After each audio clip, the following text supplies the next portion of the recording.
Cool. So welcome to this FAQs live on useful metrics for an Agile team. My name is Paul. I'm head of consulting at Agility in Mind, and I'm going to share with you some thoughts that I have around what might be useful for teams to start measuring and sort of how to help them sort of improve and grow in their teams.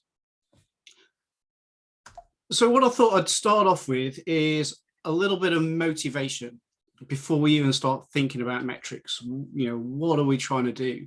And this quote from Masaki Imai, who was the person that wrote about the Kaizen approach to continuous improvement, one of the lean fathers. He said, do it better, make it better, and improve it, even if it isn't broke, because if we don't, we can't compete with those that do. So what we need to do is we need to think about sort of, on our continuous journeys, we are trying continuous improvement journeys, we are trying to find better ways of doing things. And one of the best ways of doing that is measure what it was before and then measure what it was afterwards and see whether things have changed. And it's through measuring that delta, we can see whether our improvements have had any impact. But measurement can be quite challenging. Not everything is easily available to be measured. But Lord Kelvin, so he's the person that sort of invented the Kelvin temperature scale, a great mathematician and scientist. He said, when you can't measure what you're speaking about and express it in numbers, you know nothing about it. But when you can measure it and put a number on it, then that's when you start to understand what that sort of concept really is. So what Kelvin is really trying to tell us is that when we start to measure things, we want to start to be empirical and objective in our measurements, and ideally put some numbers to them, and then we can start to see the delta. And sometimes, direct measurements aren't always accessible, but we can use indirect measurements to measure things as well, and that can be quite useful. And the sort of great example of these was Eratosthenes. I probably completely butchered his name, but ancient Greek isn't my forte. So nearly sort of 276 to 179 BCE. So sort of in the time of the ancient Greeks. He wanted to know how big the planet was. So what he did was he observed daylight in Alexandria and then moved to a different town, Cyan, and measured the same sort of casts of shadows at the same time of day, and measured the sort of difference in angles, and was able to do some sort of quite clever maths for that time, and sort of gave a prediction of how big the Earth was. Now, he was only 3% out, which is quite amazing considering Columbus, who came along sort of 1700 years later, was actually 25% short in his estimate of how big the world was. So I guess the key takeaway is that, we don't need to be able to sort of sail around the world, get accurate measurements in order to sort of measure things and get some useful information out of them. We can use proxies to get information and have great insights. So for an Agile team, what sort of questions are we trying to answer? Well, I've got a few here that I think we're trying to answer. So first of all, thinking about product quality. Is the product of sufficient quality? Then we're thinking about, we've got a team, we want them to be productive. So how can we find opportunities to make the team more productive? Are the team responding to market or customer needs frequently enough? How do we know what our customers think of our products? We talk about value endlessly within the sort of Agile frameworks. So we want to know, really, are we actually delivering value, and how much of it are we delivering on a regular basis? And then finally, we've got a team of people, and if we care about people, then we want to know, are they engaged and are they motivated? So those are the things that I think we could start to measure and start to think about understanding more about. So what we're going to do is we're going to go through sort of each one of these. I'm going to propose some suggested metrics that we can measure to get some insights into these questions. Then we'll pause, we'll have a break, we'll have some discussions. Perhaps you can suggest some things that you might want to measure in these areas as well. So let's kick off with product quality. So product quality, it's not just there for engineers. Engineers should care about it. Should have part of being professional is building sort of high quality products. But also as an organization, as a product owner, quality is important. Our products last in the marketplace, not just for very few minutes, but many decades. And if we have poor quality, then those defects are going to live in the product for a long, long time, and then eventually make it difficult for us to extend our products. So a quick reminder from the Agile Manifesto: continuous attention to technical excellence and good design enhances agility. So what that's telling us is that if we create good systems that are easily maintainable, it makes them easy to change. And if a system is easy to change, we can add new features, get it to market quickly. And so that's the essence of what we're trying to do. And I've thought about four sort of measures that I'd like to see in teams that are about sort of software quality. So first of all, defect density. How many defects are in the system? And is that trend going up or down? And making sure that as you're sort of approaching releases, perhaps you want that defect density to get lower and lower. Test coverage is a really important thing. How much of your system has been covered by tests? So 100% test coverage doesn't prove your system works, but 0% test coverage proves that you don't know whether it works or not at all. Then you've got cyclomatic complexity. Another sort of, so this is a mathematical score through static analysis of your code. How many different pathways are there through the system? As that number increases, your system becomes more complex. More complexity means it's more difficult to maintain. And then you've got tools like measures like SQUALE. So that's the software quality assessment based on life cycle expectations. That's a bit of a mouthful, but again, it's static analysis of your product that will give you a score. There's no magic score, but as these numbers go up and down, we can start to sort of inspect whether our code base is getting better or worse. So this gives us an opportunity as a technical group to have a conversation about what the level of quality is within the group. So what we're going to do is pause for a moment and return sort of the conversation back to you. What are you currently measuring, and what do you think about these suggested measures of software quality? So any thoughts on that?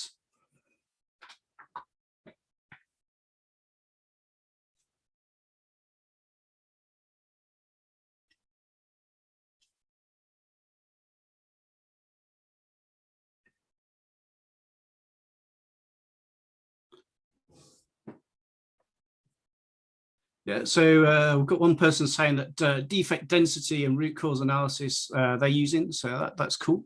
Yeah, great to see.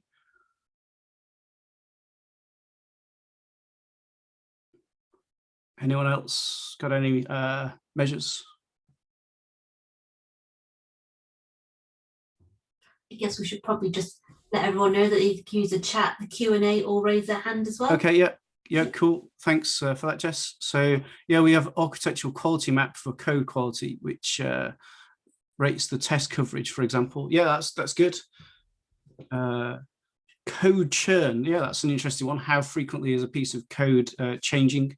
I guess that's one of those things where code churn might mean that your system is evolving quite rapidly, which not necessarily a bad thing if you're always developing new features. Yeah, so Govind said these metrics listed are very good. I'll try to incorporate them into my squads gradually. Yeah, great. And we're going to talk about right at the end, sort of how we might sort of go forward with some of these ideas. So thanks for that. Let's move forward. So the next question we're trying to ask is, how can my team be more productive? So we've got this group of individuals, the Scrum team or Agile team, however you describe them. And, they come at a price. Engineers are quite expensive with their salaries. So we want to know, are they doing the most the most valuable thing, and are they being productive? And again, sort of referring back to the Agile Manifesto, I really like this one: simplicity, the art of maximizing the amount of work not done. So when we think about the output of a team, we can think about the, we could ask the team to work harder, more hours. That would be one way of increasing productivity. But another way of increasing productivity is reducing the amount of low value activities the team are doing. So I've got a couple of sort of suggestions that we could do to think about in terms of productivity, how we might improve productivity. So the first of all, thinking about the feature ratio. So thinking about, the product backlog that we're building and the ratio between new features, the things that are going to excite customers, versus the things that are just maintenance. So things like sort of paying back technical debt, fixing defects, the ratio of those in the product backlog, we want to sort of measure that and ideally tip it in the direction of features. And then the second thing is understanding your value stream map. So as we start to think about a process, there are certain activities that add value, such as writing code and testing and things like that. And then there are going to be other activities that don't add value. Great examples are things like from the lean wastes, where we might say, wait time or waiting for approval for things. Those are examples where we're not adding significant value to a customer point of view. And they become opportunities for us to remove activities, to then concentrate our efforts on more value add activities. So again, I'm going to sort of turn the lens back to you. What else might we measure for productivity?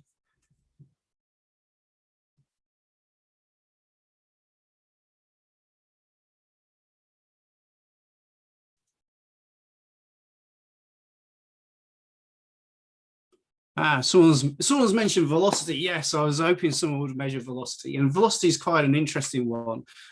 So with velocity, velocity is the measure of completed items that got done within the sprint, and it is a really good measure. But there are some sort of caveats with velocity. It is really useful to help us plan and forecast for how many things we can do in a sprint or iteration, and forecast longer term when a release might happen. It's very difficult to compare one team against another with velocity. The teams use slightly different scales, so velocity is uncomparable. And one of the things that can also happen is if your teams know that you're using velocity to measure their productivity, then it can be quite easily gamed. So teams can start to inflate what a point is worth. So a 2 points now becomes a 3 points, or a 5 points becomes a 13 points. And eventually the scale becomes a little bit meaningless. And then you could say, wow, but we could just count throughput. How many tickets have we delivered in the sprint? And then again, that can be gamed in terms of making tickets smaller and just therefore having more tickets and more throughput. Yeah, so someone's mentioned that this can be done by Jira. Yeah, and true, it happens, and absolutely. And I think anyone experienced with running an agile team will know if seen story point inflation over time.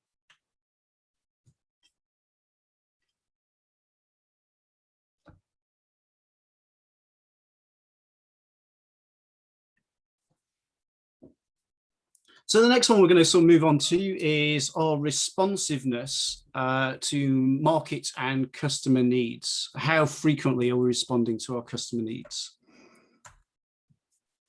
And again, I'm going to refer back to the Agile Manifesto for a little bit of motivation here. So we want to deliver working software frequently, from a couple of weeks to a couple of months, with preference to a shorter timescale. And I think you can almost measure your organization's agility in terms of how quickly you can get your idea to market.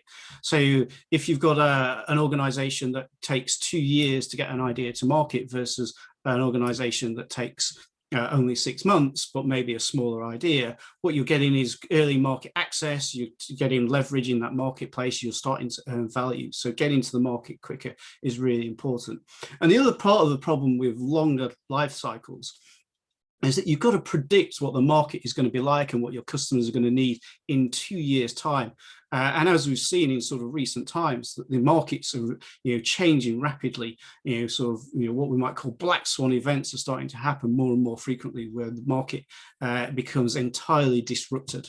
And COVID's been an example of that, but we've had 9/11, stock market crashes, volcanoes blowing up, all sorts of things that can happen.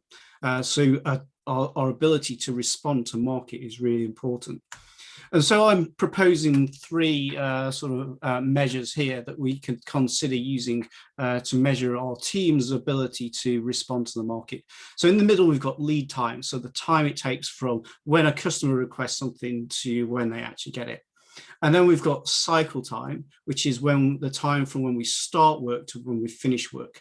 The ratio between cycle time and lead time can also be an indication of how much waste you've got in your system or how efficient your process is. And then the third one is cumulative flow. How well is work flowing through your life cycle, through your product pipeline? Very similar sort of technique to, say, a burn down chart as well. So similar sorts of things. So I think these 3 things are sort of key metrics to understand how responsive to change we are. So I just wondered, so let's go back to the discussion. Has anyone, is anyone measuring their responsiveness? Are we using cumulative flow or burn down charts, measuring how long it takes to get to market? Anyone measuring anything different?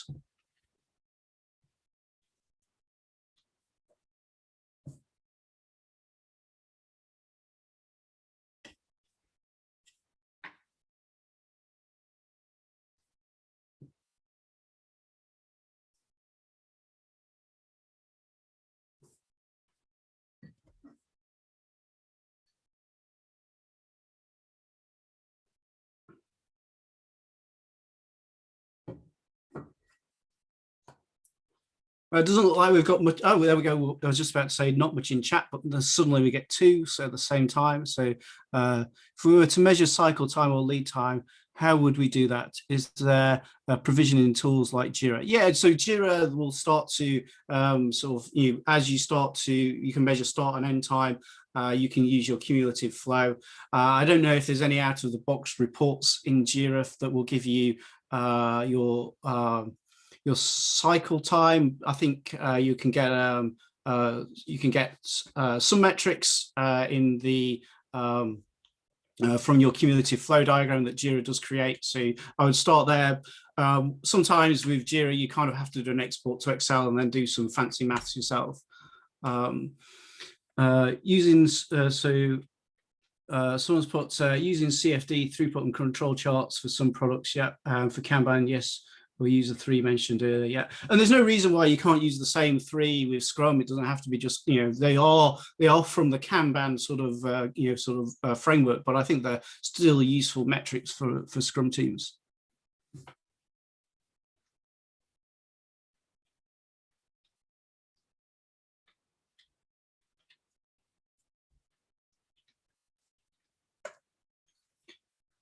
So at the heart of every good product is the customer. This is who we're building it for.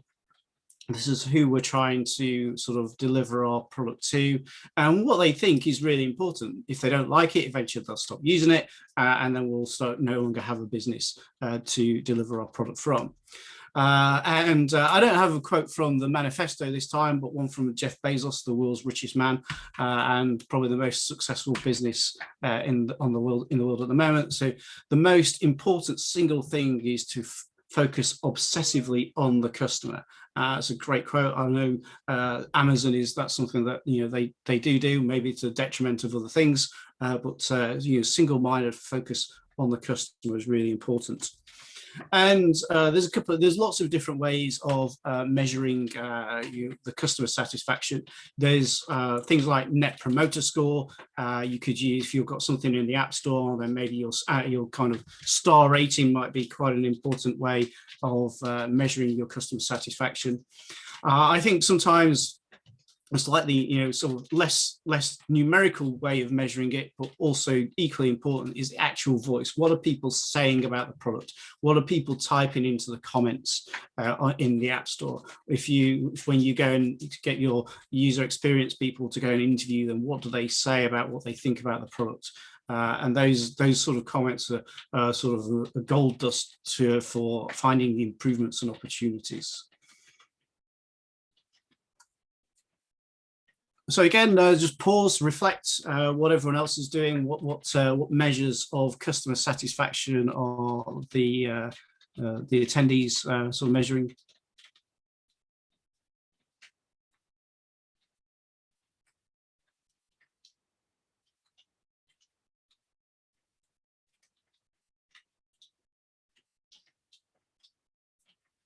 Yeah, so got one that says we involve a small group of customers in the development journey of our most valued features throughout the workshops, reviews, surveys, not metrics, but more activities. Yeah, and I think that's equally valid. It's the most important thing is you are asking customers what they think of it. Yes, Gavin says we use MPS, CSAT, and a few more. And I think the important thing about that data is that it's sometimes customer satisfaction can just be held at the product in the product sphere of influence, and I think great teams share that information throughout the whole team so that everyone can sort of know what the customers thinks of the product.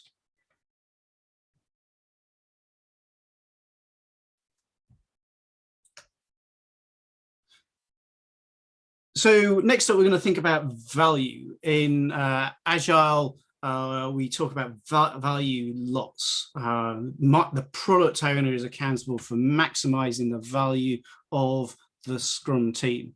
Regardless of whether you're doing Scrum or not, the focus is, are we delivering value? It's not just about how many points or stories have we delivered, but how much value do we deliver? So yeah, as just mentioned that. So I think there's a few examples of value. So thinking about the feature cost, how much does this feature is it going to cost us to build? And then also the benefits of that feature. What are the hard and soft benefits of this particular feature? And then you can sort of divide one by the other, and that will give you a return on investment score. So I mentioned feature benefits, and those can be quite hard to quantify. And I gave examples of hard and soft. So let me explain what I mean by the difference between a hard benefit and a soft benefit. So a hard benefit would be something that it gives a saving to the bottom line of the organization. So essentially, it would be taking cost out of the business. So imagine you're building a system for your organization. And your new system means that they can either reduce the licenses cost for another product, so you're replacing a product with a cheaper product, or it may be that you sort of don't need a certain sort of group of individuals anymore in the organization, and so that would be a hard benefit. That's a cost saving to the organization. Whereas a soft benefit would be something along the lines of, if we build this feature, it's going to save a number of people so many hours a day, and then we can work out what their day rate is, and say, right, well, if it saves 20 hours a day, and we know their salary rate, then we can work out what that saving is there.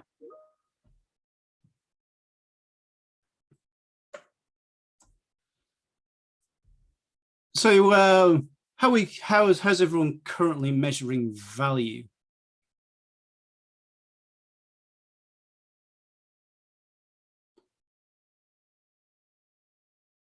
And does anyone struggle with measuring benefits as well and putting a financial figure on them?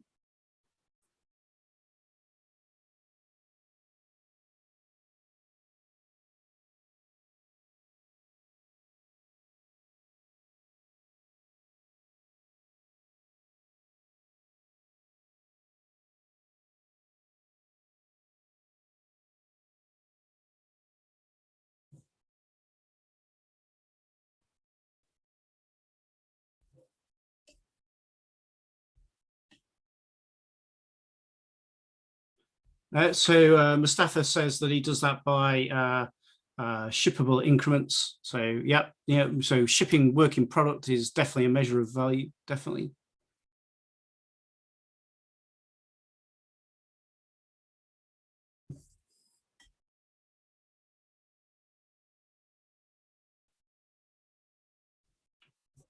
It's always tough. We try to quantify. Yeah, it's difficult, isn't it? And I think the challenge is, without putting sort of figures on those the benefits, it just becomes essentially the hippo's opinion, the highest paid person's opinion. What we want to try and do when we've got a variety of different ideas and feature ideas, to be able to weigh one against the other, we need some sort of numerical value of those benefits.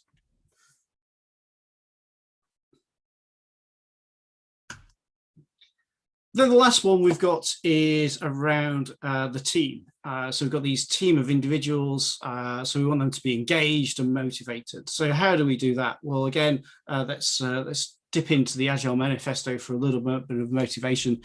So we want to build projects around motivated individuals, give them the environment and support they need, and trust them to get the job done.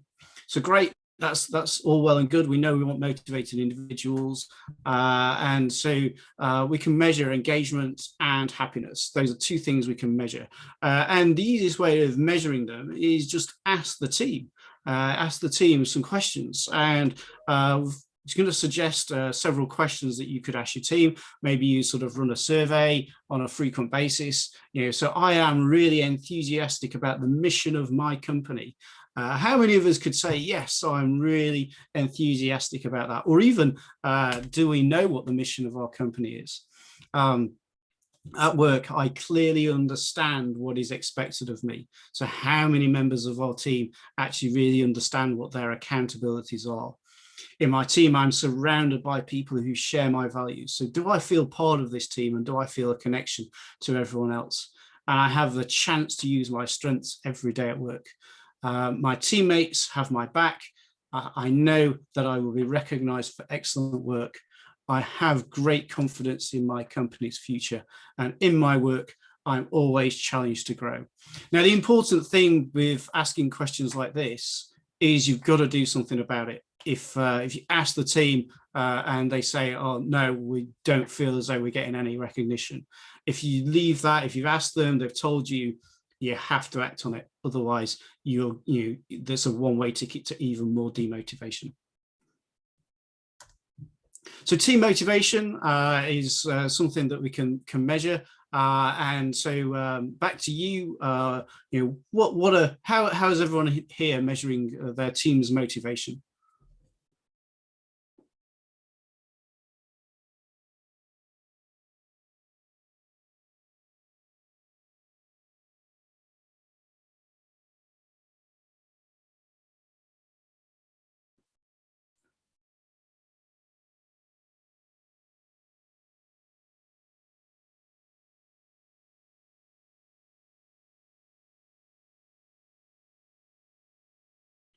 Feedback using a questionnaire, someone shared. Yep, great. That's good to see. Yeah, really like that.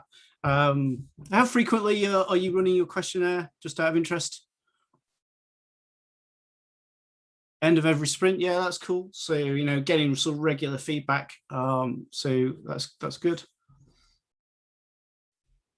Yeah, it's a good sort of pace to do it. And, something you could do as part of your retrospectives. We've found that making the why clear really gets people through, bought into what we're trying to achieve. Yeah, that's great. Thank you. And we use health checks, various questions concerning involvement, responsibilities, satisfaction from the work done. Yeah, and there's the, I think the Spotify health check sort of became quite famous a few years ago as well. So that's traffic lighting, a few different sort of topics, also a good way of measuring this stuff.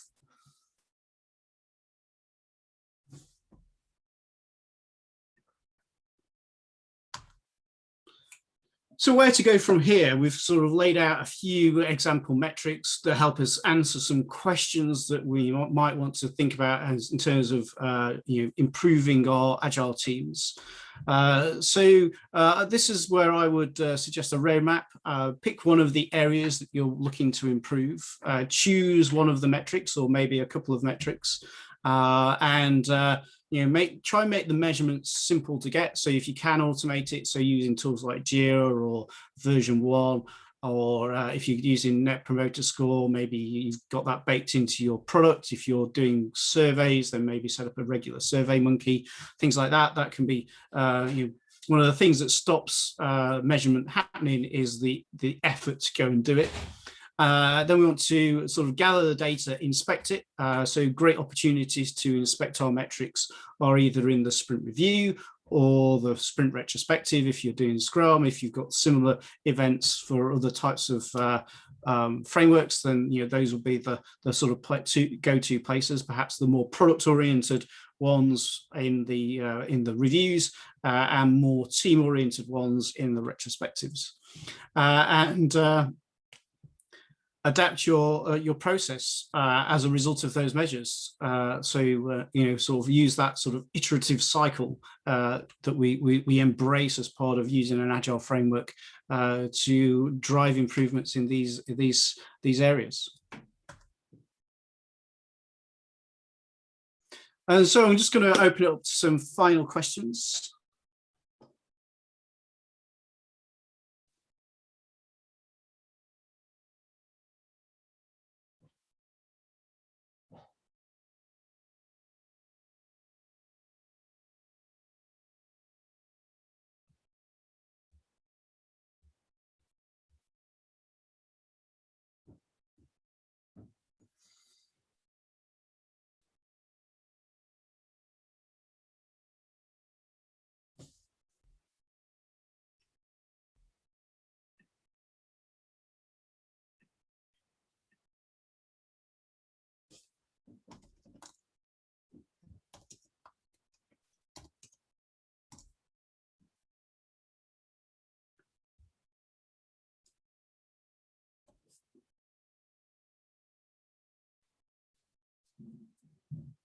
Looks like we've got a question or a final statement. So we find using the engineering maturity model works well for identifying areas of improvement and acting upon them. Retrospective meeting output feeds into this model. Yeah, that's great stuff.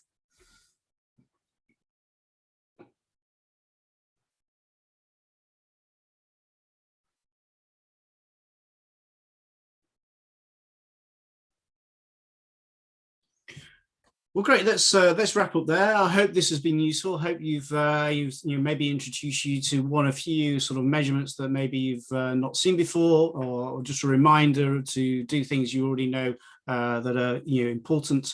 Thank you for your time today and your questions. Let's wrap up. Jess, do you want to sort of close the session for us? Thank you for your session today, Paul. So we just have a quick comment that's asking if we'll be sharing the deck, and we can definitely do that. So after this session, once it's recorded, I will send out the slide to you. We also would love your feedback on this event if you found it useful. So I've just popped the link in the chat. So if you could take a second, it won't take too long. And then we can know what we can do going forward. So thank you very much for that. Thanks, everyone.